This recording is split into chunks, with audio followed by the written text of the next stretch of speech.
and boom goes the dynamite. Alrighty, let's get rumbling. This is the Daily Dive, the only live Monday through Friday lacrosse talk show. I am your host, Michael Carbellis. On the show today, we got an interesting one.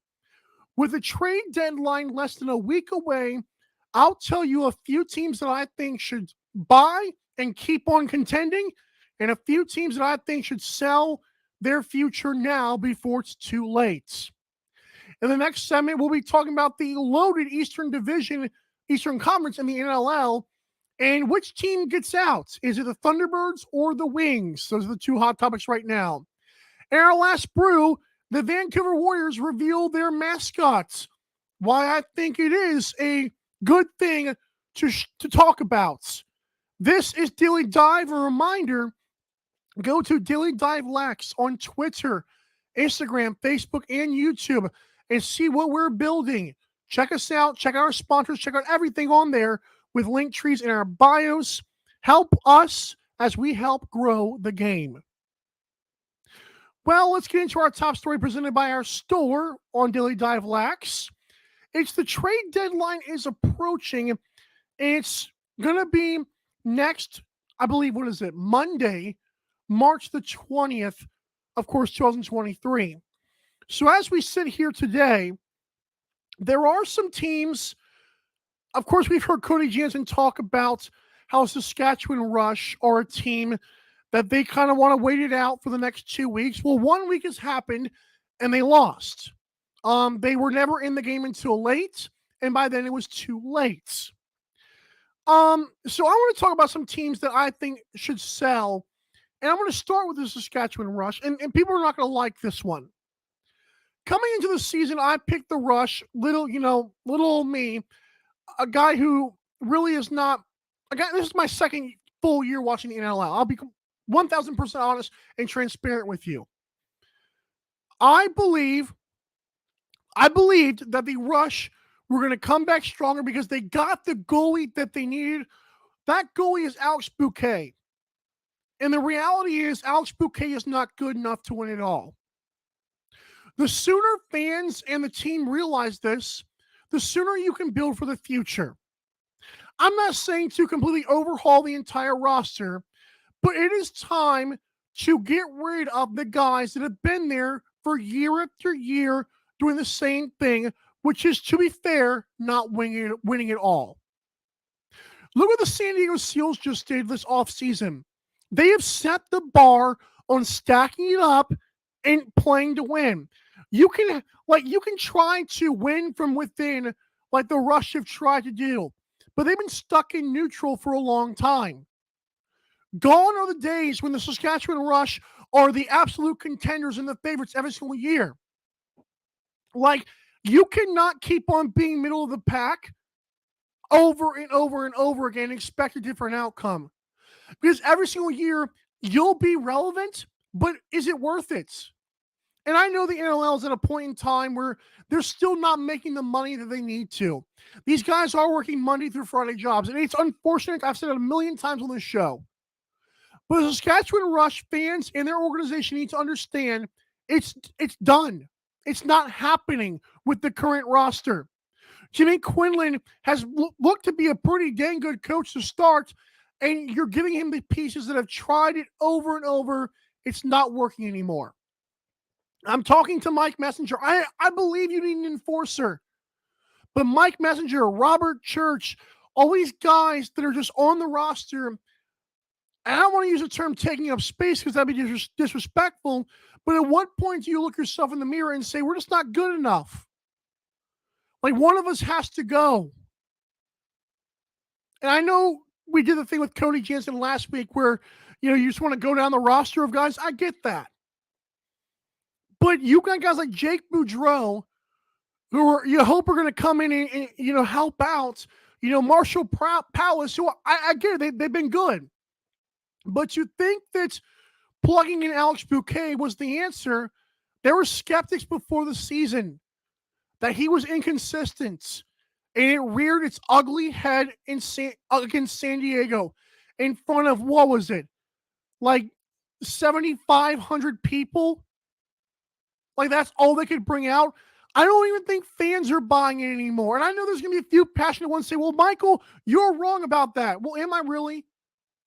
What were you guys doing on Saturday night? Because you were not watching a Rush game. What was going on in Saskatchewan on Saturday nights? And this is not the fans' fault.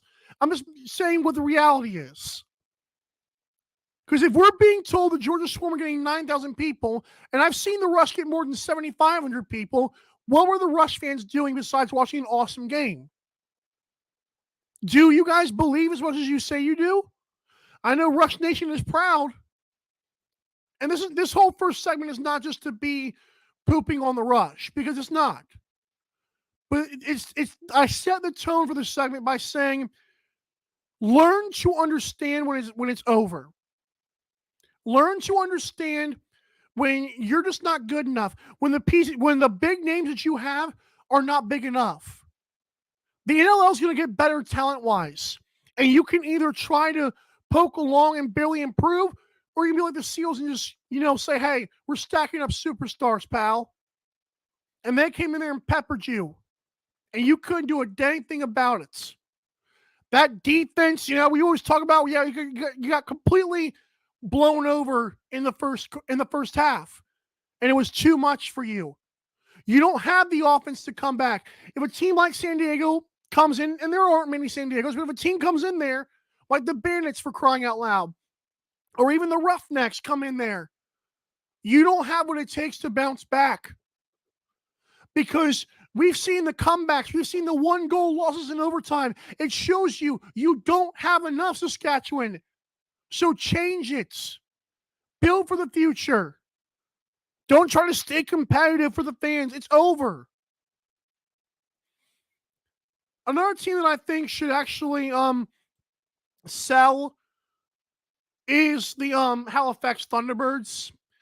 Because, and I'm going to talk about in the next segment, really, why I think that they are not the team, like a little sneak preview, a little spoiler alert there. Well, I don't think they're the team to beat over the Wings.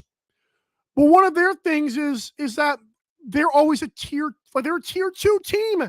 They've got great fans who don't want to be not competitive, but sometimes fans are going to suck it up and just take it. Just take it on the chin for a year or two. Like, being an expansion franchise, the Desert Dogs came into the league and are 4-7. The Thunderbirds are 5-7. How does that make you feel, Halifax fans? When you got an expansion team who got everybody's rejects and a few draft picks, and again, rejects is a harsh term, but it's true. How do you feel about it that they have one less win than you? It's got to hurt. I know it does. And as for the Rush, same thing with them. You guys are 5-6. You're like 1.5 games above the Desert Dogs. That's bad. You're not the creme de la creme. You're not the top of the mountain anymore. You're just not. Now, there are two teams I think should buy in heavily from, I guess, the Rush and Thunderbirds players. The first one is the Rochester Nighthawks. I know Rochester just showed, they got 19 goals, but it's against the Swarm, who still have no goalie, it seems like. I think Nighthawks have a good team, but I don't know if Connor Fields and Rylan Hartley doing split saves is enough. If Rochester wants to compete this year, I think they need to make a move faster. I think they need to make a move fast, because I feel like it'll be vital for them in terms of contention. And then the Calgary Roughnecks. I think Calgary, there was a stat that Adam Levy tweeted out that, like, how good Zach Currier has been. When you have a guy like Zach Currier, when you have a goaltender like Christian Del Bianco, you've got to get more pieces around you. And I believe, trade with Halifax, trade with Saskatchewan. Get their Robert Church, get somebody from over there, and give up the draft picks.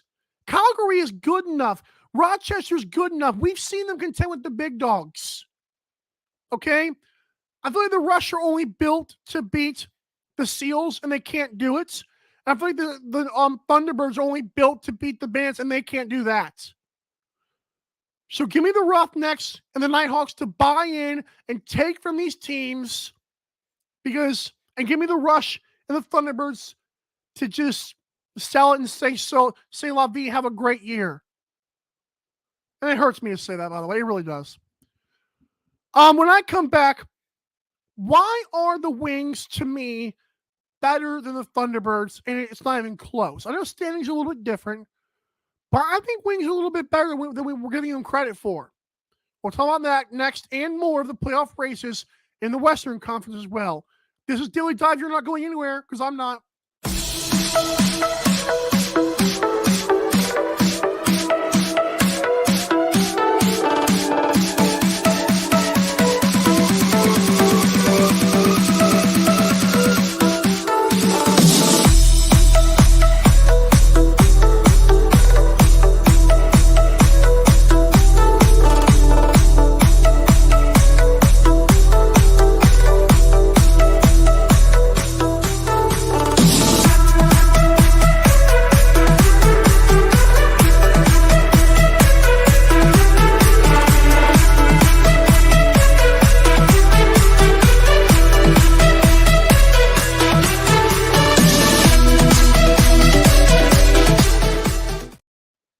Welcome back to Daily Dive. I'm your host, Michael Carvelis here. Go to Daily Dive Lax and check out Fanatics. Go to the link tree in our bios, click the link, shop Fanatics through the links with stuff like NLL and all kind of sports, but mostly the NLL. Show support for your favorite team. It's just the NLL shop, but because we all know that's what Fanatics is. It's the shops of the major leagues, but go there through our bios and it helps out the show tremendously, and for that we thank you. Well, let's get into this. It's who is the best East team by Fanatics, and not just the best East team, but also the teams that I think are going to come out of the East. So we know the Bandits are cream of the crop. We know the Buffalo Bandits are just, they're insane. You put in Josh Byrne, it's like, there is no reason. I think Bandits right now, in my opinion, I felt this about a week ago, and I think I just feel that way now. I feel like Bandits are clearly going to win the title. I know it's kind of like not very suspenseful here, but it seems to me the Buffalo Bandits are by far the best and most consistent team in the NLL. Like, they've got the transition players, they've got the defense, they've got the offensive firepower, they've got the hungry goaltender, even though he's 40 years old. I don't see a scenario where the Bandits really lose the title this year. And if they do, it'll be a colossal failure that needs to be talked about. But this, to me, it's all leading up to Buffalo and Toronto in the Eastern Conference. I would like to say Rochester, but if you're telling me there are 3-game series out there, Rochester's not beating Toronto or Buffalo 2 out of 3 times. And I know that that's kind of the whole Saskatchewan thing, but until the Nighthawks get a piece from another team that needs to get a Keegan Ball, that would help me a lot. But as of right now, Rochester, I believe Rochester when the goalies are on, give me Rylan Hartley over Matt Vince because of just the flat out athleticism in the Mets. But in terms of overall, I'm taking Matt Vince, 7 times out of 10. And that will win you a 3-game series, like 2-1, or even, God knows, sweep them. And the thing is with the Nighthawks, again, I need a Keegan Ball. I need a Robert Church because I feel like Connor Fields is good. I feel like Holden Katoni is good, or it's good. It's not good enough. But for the Toronto Rock, their defense is what's going to keep them in these games. And I know, it's saying a lot. But here's the thing. The reason why Toronto, I believe, is not close to Buffalo, though, is that Mitch DeSnoo's injury. How long is that for? We don't know. But him being out is going to, he's the Ian McKay of Toronto. Ian McKay is incredible in Buffalo. He's their defender, their do-it-all dirty work guy who can also get offense. Mitch DeSnoo is in the same breath as that guy in Zach Currier, and he's hurts. It hurts me to say that. Nick Rose is really good. is a tier one. He's a low tier one goalie in my opinion. I know that Nick. That's taboo to say. Nick Rose has been great this year, but in the playoffs, I fully trust Buffalo to beat up on them. I just do. Toronto plays a tough, hard-nosed game, but as I told you about Saskatchewan, that ain't good enough. I mean, Tom Schreiber, his shooting percentage is just not good enough. And I know people don't like to talk about that, but when you have a guy who's sniping stuff from outside at a 20% rate, yeah, it's nice for volume, and he is a great player, but he's not what you need efficiency sometimes against guys like Matt Vince. And that's why I feel like Toronto is just a step below. As for the Philadelphia Wings, though, the thing that really gets me about the Wings is how inconsistent offensively they've looked the last 2 weeks. Because the fact that a New York Riptide goalie, although it was a new one, made a 3-star of the week on the show is really bad when it's against your team. That's bad. And then the week before, on the Monday night game against the Toronto Rock, I just felt like the offense could barely get over its own line. I know Toronto's defense is really good. I know Nick Rose is really good. But man, if the Rock did not, barricade or just pepper the crossbar in the post, I feel like Rock are going to destroy them. And thankfully the Wings were somehow able to win. But Mitch Jones, that has been, you talk about GM of the year. If the NLL standings stay the way they do and just keep on going until the end of the regular season, the GM of the Wings is the GM of the year. Mitch Jones has had so many games where it's just flat out over and over 10 points here, 10 points there, 10 points, 10 points. I mean, I want to go to this Wings game against not Toronto Rock, against the Riptide. And even though they lost, 4 goals and 5 assists again. That's insane. I can argue this. Fans don't want to hear this one. What if you unload a guy like Blaze Riordan, like somebody else, or like a draft pick for like a Robert Church or Keegan Ball? Like, can Wings fans say without a doubt that they are 1,000% certain that they don't want to get rid of Blaze Riordan? Or like a guy like Joe Rositaritz? Okay, they just got him. Let's see, like Kyle Matisse or Tate Katoni. Like, get rid of one of those guys if you want to like beat Buffalo. I don't know if the Wings are done. If the Wings make another move, the GM of the year is definitely locked up over there. But man, the Wings are so good. And their goalie, by the way, Zach Higgins, pretty stinking good, I'd say. Yeah, you allow 13 to the Riptide. Your team's supposed to score 15 when that happens. That's what's been the story of the Riptide all year. But to me, Zach Higgins, I don't know if he's a tier 1 goalie, but he's one of those high tier 2 guys that I can get down with. I don't know if the Wings are going to be contending, but I can see the Wings knocking off the Nighthawks. And I know right now that could go either way. But if the Wings offense can just keep on getting more consistent with the Mitch Jones thing, it's gonna be nice for them.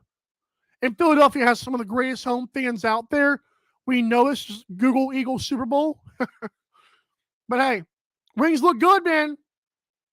And Mitch Jones has been a home run. It's been a grand slam trade for that GM, man. Insanity over there. When I come back, though, why I think the mascot of the Vancouver Warriors is just what the doctor ordered, I'll explain next. It's the Daily Dive.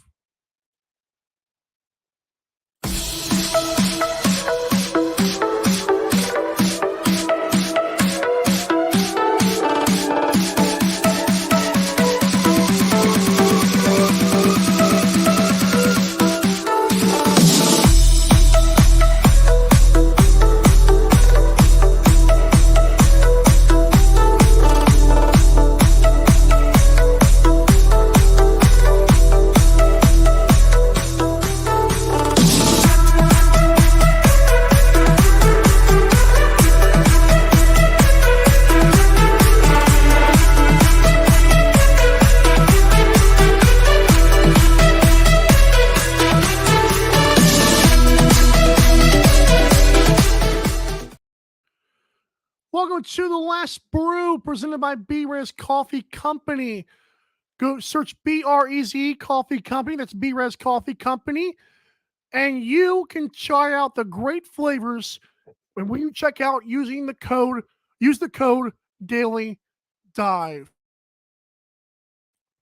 Okay, we are here. It is our last brew, so I'm going to wrap up the show. The Vancouver Warriors, this is pretty cool. A press release for them. The mascot reveal. Oh, they call it the Friday's pregame experience will feature the Warriors' long-awaited and highly anticipated mascot reveal. Ahead of the game and mascot reveal, the Warriors are hosting the second Warriors Crawl at Rogers Arena. There will be 5 stops along the pub crawl style events, including the Sports Bar Live, Budweiser, that's sponsored right there, Kings Club Bar, the Warriors Club Bar, West Tower Bar, and the Play Now Party Zone. Looks like we're getting drunk. I'm kidding. $44.99 for tickets, including with games, prizing, and experiences. Each package also includes a Warriors-themed St. Patrick's Day shirt. And this will let you guys know you cannot find those on Fanatics. It's not fair. The merchandise game is not that good on Fanatics. But I'm just saying, we're not sponsored by them, so I can say that, right? But to me, this is what the doctor ordered. So I know that during that game, the Seals are going to absolutely obliterate and just take down the pants of the Vancouver Warriors. So it's not going to be close this coming out weekend. It's on Friday, and I hope a lot of people come in there. Unfortunately, while there are some diehard Vancouver Warriors fans, I think it's a little bit weird to have a game on a holiday, because I feel like, if you're a league that's struggling, that's something. Well, not struggling. If you're a league that's trying to make money, having games on nights where people want to do everything but watch sports is not the greatest of looks. But I hope that those promotional experiences happen. I do. But who is going to be the mascot of this team? I think it's going to be fun. And I feel like teams, I don't want to say they need a mascot, but I think it brings more fans in a way. Because you keep them engaged. Like when the Warriors are being, destroyed by teams earlier this year, it'd be nice to have a mascot just going up to kids and punching them in the face or something like that. And I know this is like a cheesy topic, but this is a thing that's going to be talked about. Like, I want to see how these mascots do. Like, I've watched videos on YouTube, and I don't know why I'm dumb like this. I've seen videos where, people will rank mascots of leagues, so it matters a little bit. And they aren't poorly viewed videos either. So I find it interesting about that. It's a fine line to walk, because whenever you have a mascot, it has to be perfect, in my opinion. And I'm assuming the Vancouver Warriors mascot will be. They seem to do pretty good with their fans. And I feel like they're one of the ones they're filling the stadiums up. Like, you look at these numbers. I don't think Vancouver's on there this week, but they're one of the teams that the 9,000s. I don't know why, but when you watch those games, it's not like the Georgia Swarm game where it feels like they're not really 9,000 people. It actually feels like 9,000 people are there, and that's interesting. I don't know how they're doing that. So maybe St. Patrick's Day will work out for them. Who knows? But I think the mascot's going to be a big deal. And I think it's going to be a great thing for them. It's a great thing for the league, because I know that those guys cost some money. Just spend it. Just spend the money. It works. I'm telling you, when the game was what was it, the Panther City game where it was 20-5 or whatever? I would like to have something thrown in my face. I don't like to have water splash in my face. I want to get up and dance with some fat butt mascots.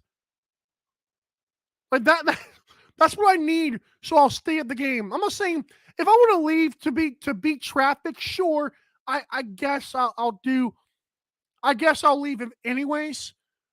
But if I see fun things going on, it keeps me entertained. Because again, I can just watch the game on TV or on ESPN Plus. But when you're at a game, and I haven't been to many professional sporting events, the fact that you need something to entertain you besides beer and chips. Okay, so that's what we got going on. I've heard that Vancouver actually has like great beer prices at their games, which helps sell the crowd. I don't know how much people that actually sells, but I feel like it's good promotions. And you're getting a free shirt in front of the mascot. That'd be cool too. Hey, take off your shirt. I feel like mascots do that sometimes, right? Who knows? Before I get in trouble, I'm just going to end it there. That was our last brew presented by Brewer's Coffee Company. It's a good thing.